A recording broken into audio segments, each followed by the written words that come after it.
So we are looking at barriers to effective delegation. Barriers to effective delegation. Why are you not able to delegate effectively? Mbona delegation haisi fanya kazi vizuri? So, as usual, my name is CPA Dennis. I will start with that. And you'll get me through 0720525000. That is my number. I just like teaching CPA. And so we're going to look at 11 revision barriers to effective delegation. Barriers to effective delegation. So most of the time is because of the problems from employees and the problems on the side of the supervisors. When we talk about employees here, we are talking about subordinates. These are the people that should be able to take responsibility, yani wafanyikazi. So yeye ndiye anakataa, lakini saa zingine pia ni mkubwa wake ndiye anakataa. So let's look at barriers that relate to superiors or delegator. Barriers that relate to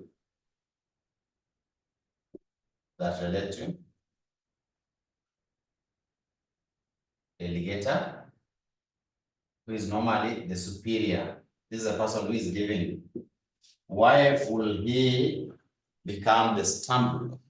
The first one, number one, is wanting to do things personally. Somebody cannot delegate because he wants to do things personally.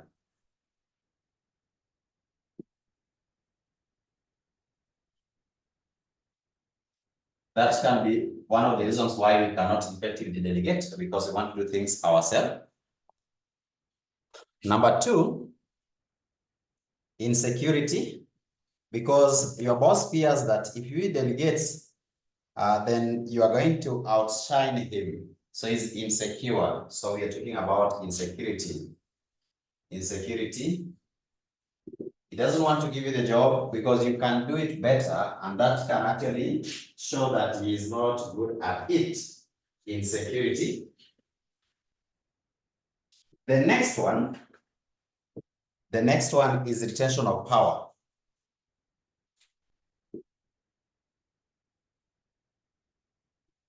Anataka ijulikane ni yeye peke yake ndiye anaweza fanya, kwa sababu if he delegates, the powers will go.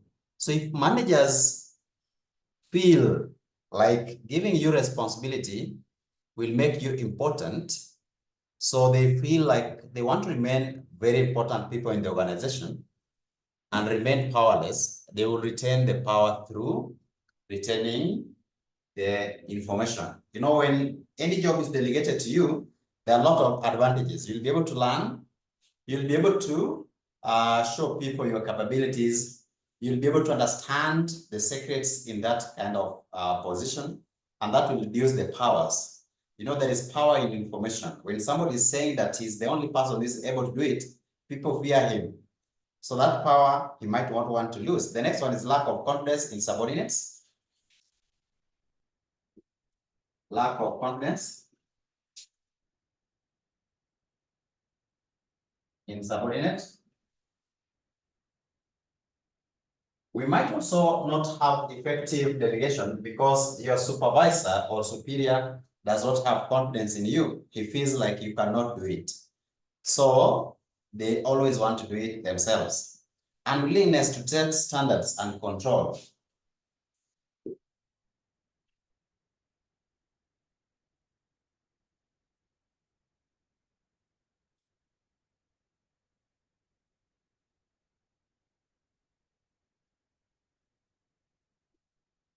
For you to delegate well, we say that even if you delegate, responsibility remains with you. One of the principles of delegation is absolute responsibility. We are saying that the responsibility remains with the power holder or the responsible party, the person who was given the responsibility or the person who was given the authority to do a certain activity. So even if he delegates it, you can delegate powers, but the responsibility remains with you. So what we are saying is that for you to remain very sure or to remain safe, you need to ensure that you put the necessary controls so that something does not go wrong. But because people are reluctant, they don't want to set those controls. They don't want to, they are unwilling to set standards to protect them or to ensure controls, they will not want to delegate. The next one is personal factors. We also have personal factors like the ability, the qualities of the manager or the superior supervisor himself. He's somebody who is autocratic. He wants things to go his way. So we are saying that such kind of personal characteristics where the superior is somebody who is autocratic, that one can make him wants to do things the way he wants. Autocratic managers will always not want to delegate. They want to keep tight control over the activities that they are doing. They want to keep secrets of the activities that they're doing. So in that case, they are not able to delegate. However, if you have democratic manager, a democratic manager will always consult. They will always allow you to try. So we are talking about the personal attributes of the manager, personal attributes or factors, personal attributes or factors of the superior that can actually affect it. So let's look at the problems on the side of the subordinate. So we're talking about barriers.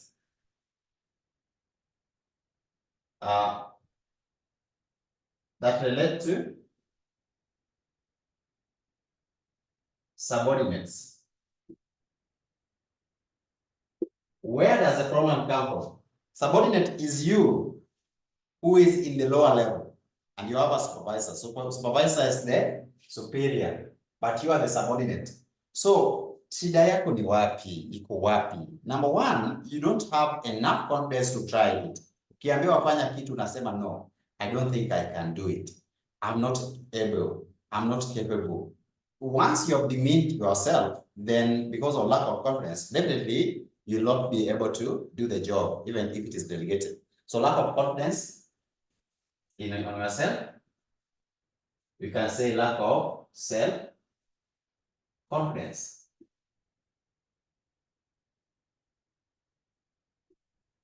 Unaona tu hii kazi haiwezekani. Somebody is typing something. Are you typing and deleting or you're just typing? Let me see. Point number 3. Retention. Retention. You want to retain the information. Unataka hiyo kazi ibaki kwako, retention.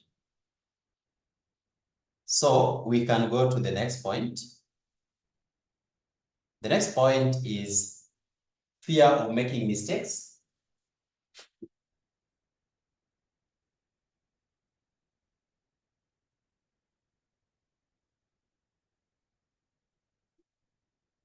Fear of making mistakes. You don't want to try because you'll make mistakes. Lack of incentives. You are not being appreciated even if you try. Lack of incentives.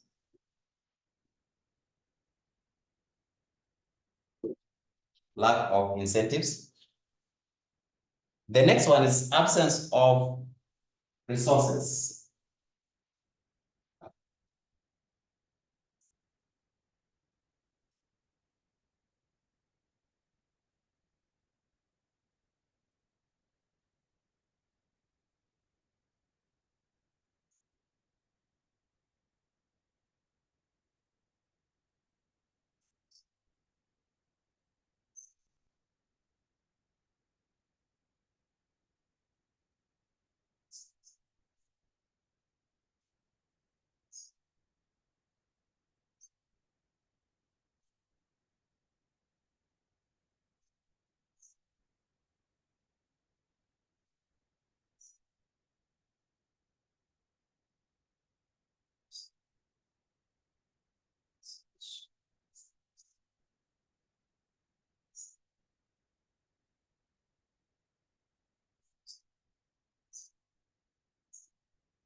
Okay, so we are saying that the next one is absence of access to resources. That can be a challenge. If somebody is delegating to you some job, but you're not being given the tools to train, you're not being given resources, then unasema acha ikae. Lack of access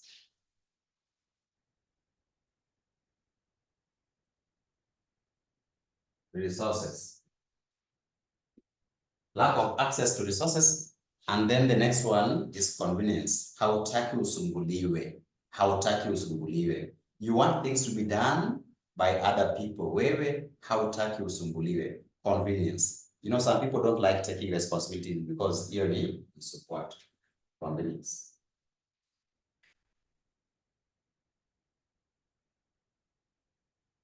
Convenience.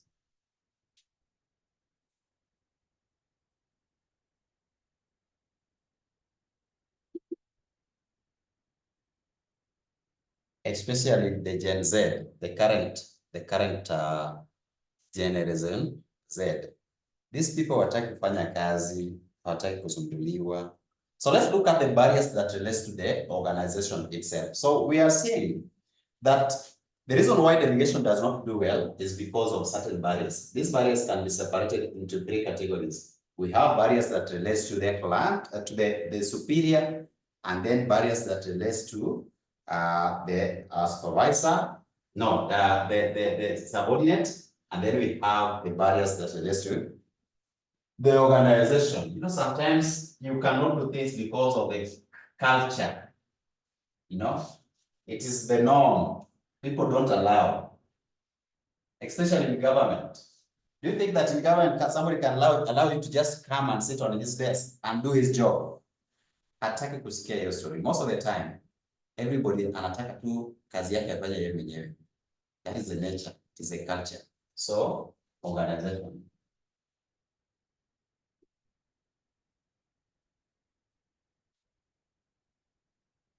Or maybe people are not allowed. If something happens wrong, you'll get a thorough punishment for just giving somebody an opportunity to try. So the size of the organization can be the first thing. Size of the organization.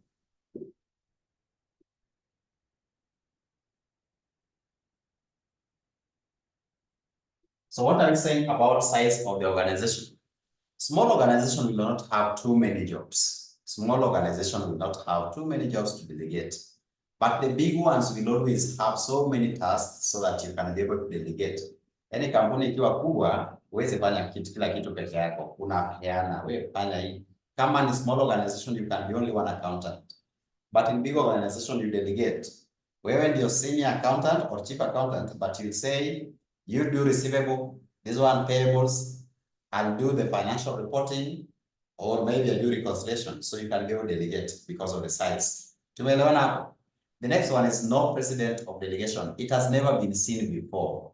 Hawajaiona mtu akidelegate. So there is nothing that can show you that it is allowed. There is no president of delegation.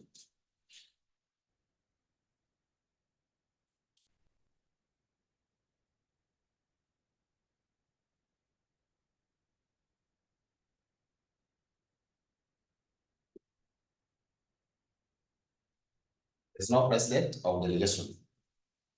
The next one, we are saying that degree of decentralization or centralization. And of course, that depends on the kind of business that you're doing. Degree of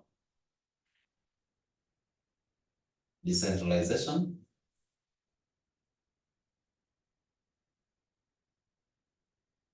and centralization.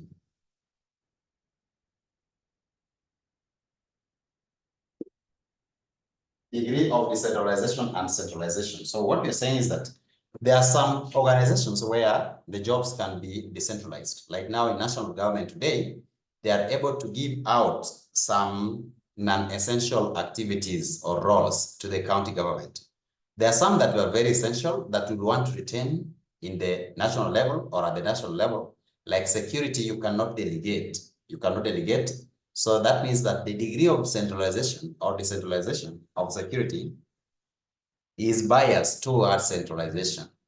It is normally centralized. We also have things like health. Health should also be centralized.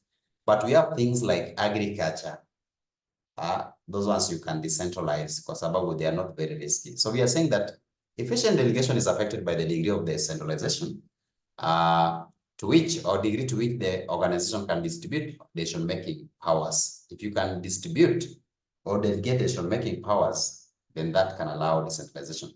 Now, how do we overcome such kind of barriers? How do we reduce barriers in such cases? So let's look at how to overcome or ways to overcome barriers to delegation. Ways to overcome barriers to delegation.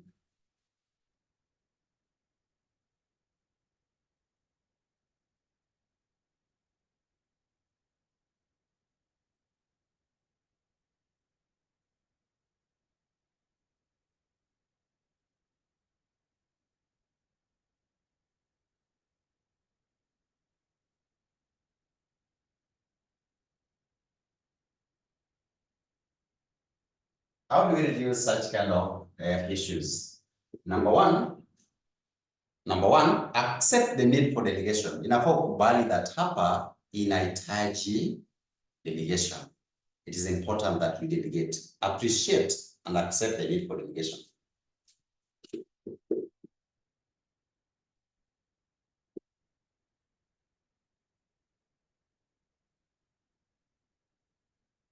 You have to appreciate the need for delegation.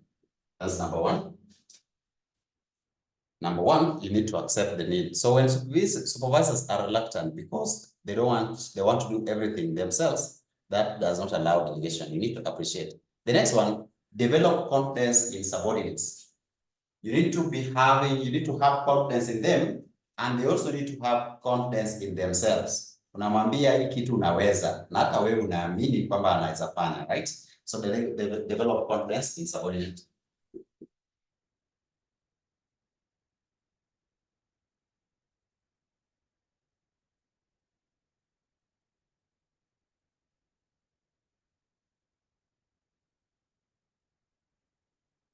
The next one, communication. Always communicate well so that somebody can know what is expected. Remember, one of the principles of delegation was expected target or expected goals. If you don't have a clear goal, you have not communicated a clear goal, you've not communicated the tools to be used, you've not communicated the timings, you've not communicated the expectations, or you've not communicated the rewards, people will not understand what you're doing, right? So communication is very important. Communication.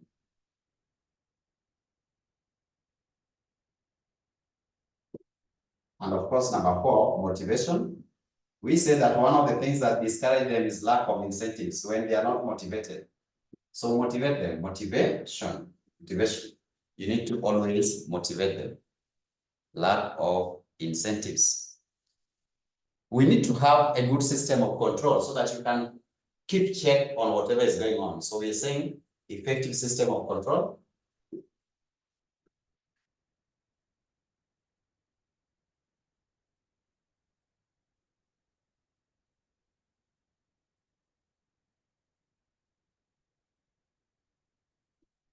Effective system of control. Effective system of control. Then choose the right person for the right job. Don't just delegate. Mtu wa IT usilete kwa accounts. So even if you're delegating, you need to know who is best fit for this job according to the qualifications and the experience. Choose the right person for the right job.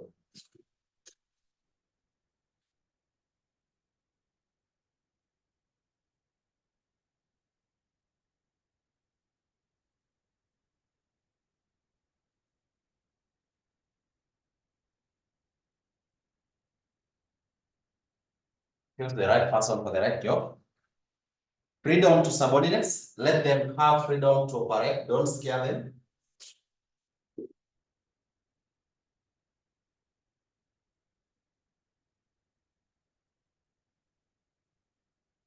Freedom to subordinates. So when managers accept the need for delegation, they must also give freedom for decision making. You cannot delegate to me, but you are restricting me. I don't have the freedom to make a decision. Once you think, or once you want me to do some things, then allow me to also decide, right, how I want to do it. Then clarity of task. Clarity of task, that is number 8. Let the task be clear. Don't give ambiguous assignment. Match job with the abilities of subordinates.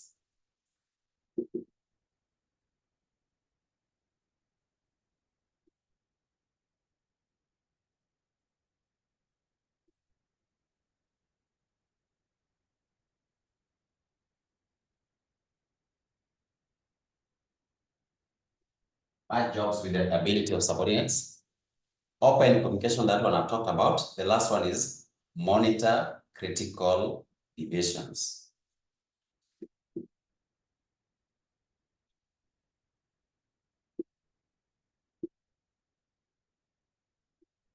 You know, when you have standards, we talked about setting standard, right? When you have proper standards, then when you see somebody deviating from the expected standard, then you can be able to monitor keenly and advise. So you need to have that one. You need to have that.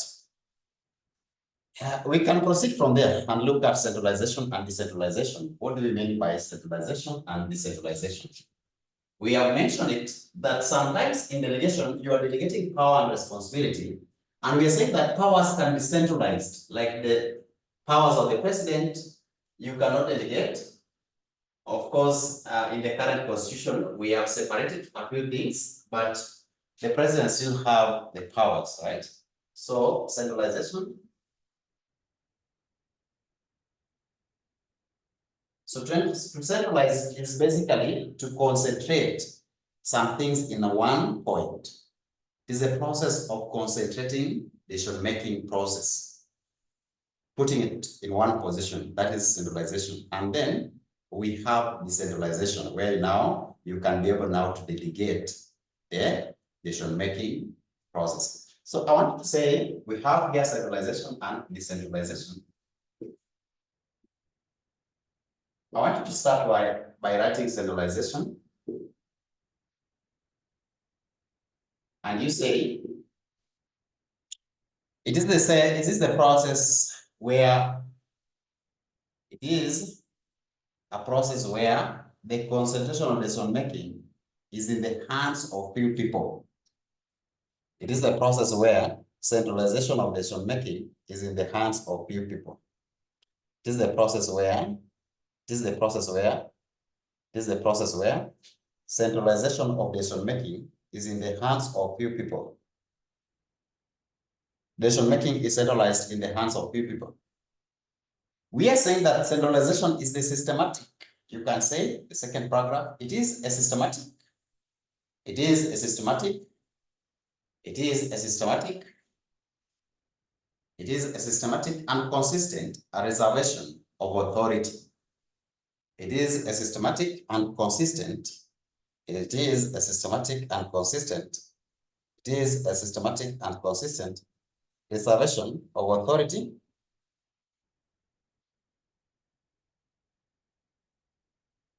It is a systematic and consistent reservation of authority at central points in the organization. At central points in the organization. It is a systematic and consistent reservation of authority at central points in the organization. Then we have decentralization.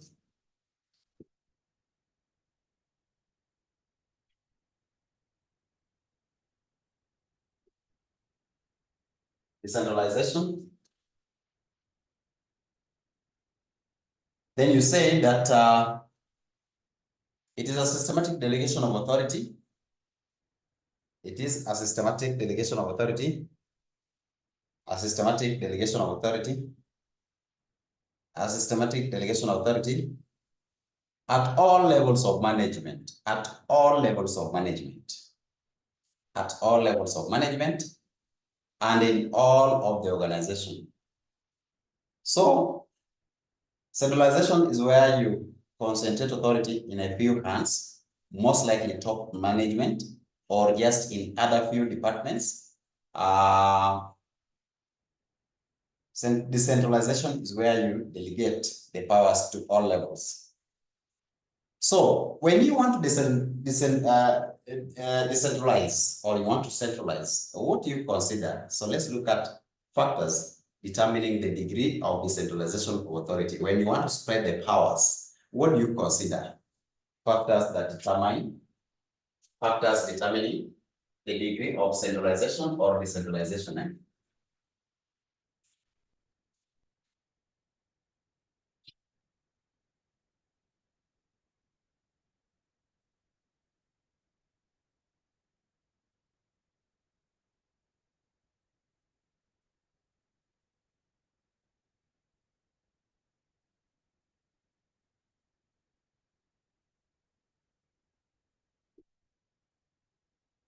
Factors determining the degree of decentralization of authority.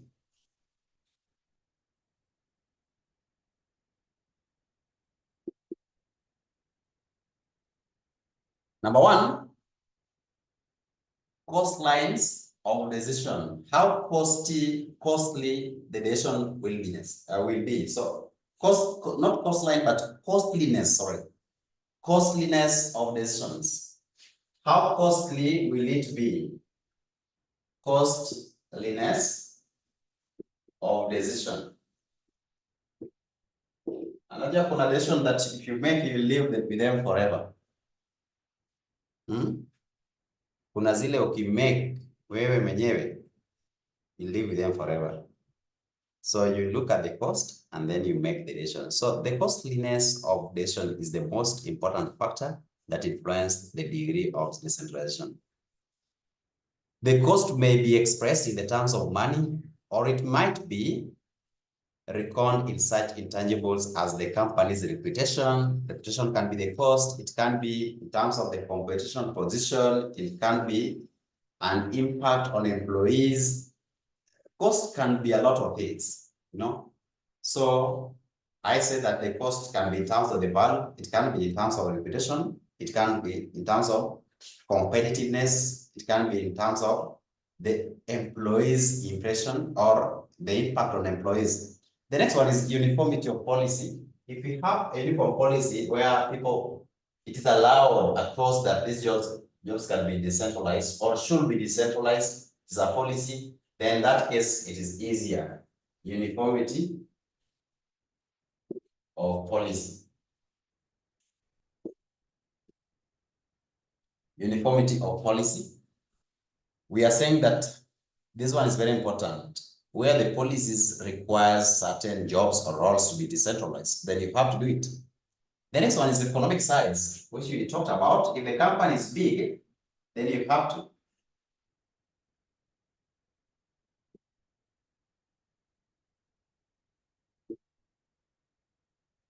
It's the size of the entity, economic size of the entity, availability of the managers also.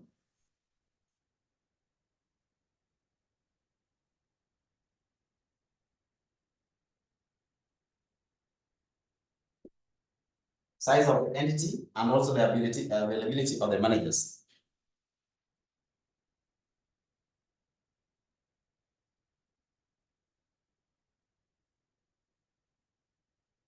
Accepting her. Okay, I don't know that one. The next one, we talked about availability of managers. When we are saying that the shortage of managerial manpower necessarily restrict the extent of decentralization. You know, if you have managers, you are the CEO, but you have managers, you can be able to give them a job because at least they are capable of doing it. When you don't have people to delegate to, then afadhali ujifanyie wenyewe, sio? So if there is a shortage of managerial manpower, then you might be restricted in terms of delegating. So the dispersal of decision making and leadership requires the availability of persons who can discharge those obligations. We need to have them available so that we can discharge, they can be able to discharge their obligations. The next one is the history of enterprise. I remember we talked about the previous president. History of delegation, history of enterprise. Kama tumewahi kuwa na delegation, so president.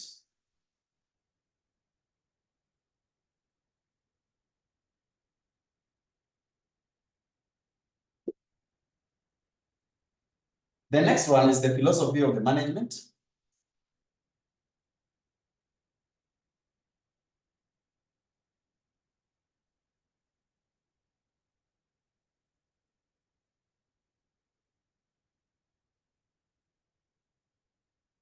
Philosophy of the management.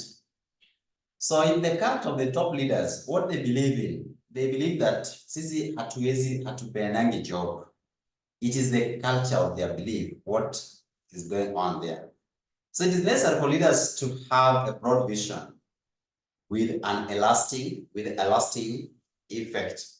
They need to have a vision where people can be trained so that we have people who are all round and are able to perform work.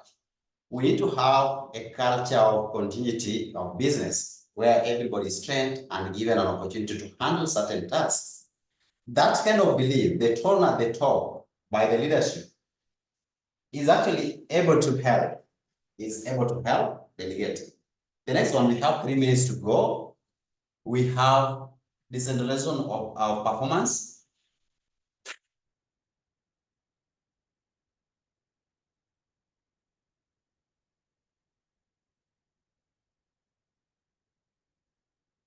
Decentralization of performance. The nature of operations also determine the extent of decentralization, where the operations are concentrated at one place. If the work to be performed is concentrated in one place, you cannot decentralize. If the work or the operation is decentralized into other places, it is easier to decentralize. The next one is environmental influence. That is the next one, environmental influence.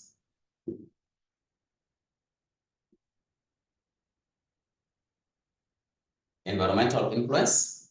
So most of these factors can relate to the environment, where you're being told it is the government policy or some certain union that requires you to do some things, then that can also affect.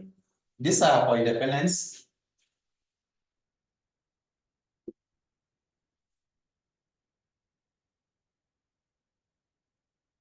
These are for independence. If the subordinates want to be independent, then they can be given the powers to act and make decisions. So this one is very important. The group or the subordinates might want to be able to do their own things that will require delegation. They don't want to be controlled. And then we have the last one, control techniques and price and pace of change. Control techniques and pace of change. Control techniques and pace of change.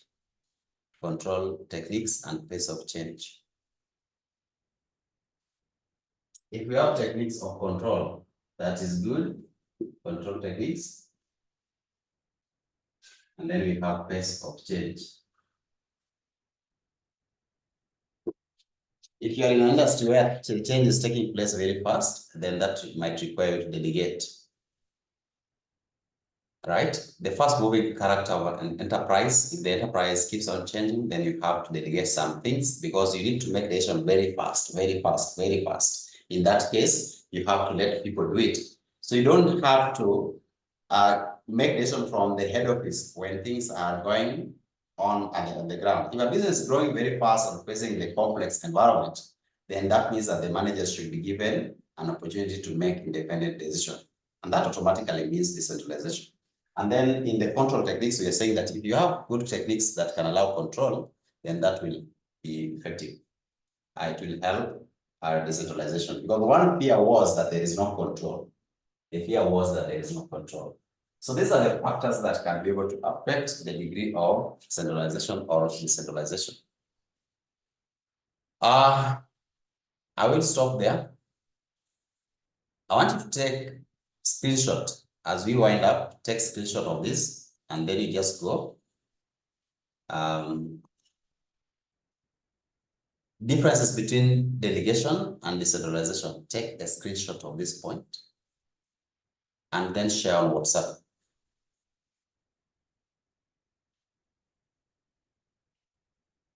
Take screenshot of this part, and then utume kwa WhatsApp. Utaandika hizi notes. We will not be able to take time to read all of them.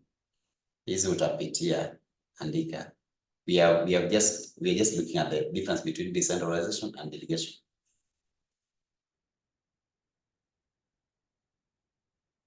The next one. So hii tumefika wapi? Hapa up till nature. So we start from nature. That one. Take this screenshot.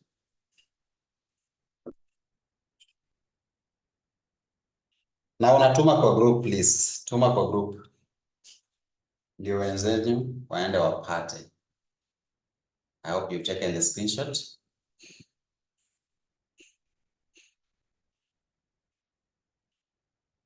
So we are here at Grant.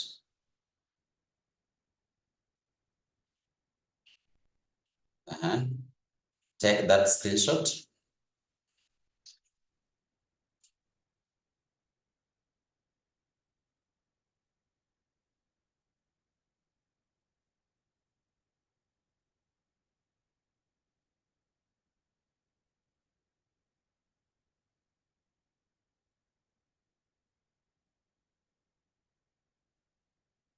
I hope you've taken up to significance. So the last part is here. After significance, you're here. Check that one. And then you go back to the office and work. Thank you so much.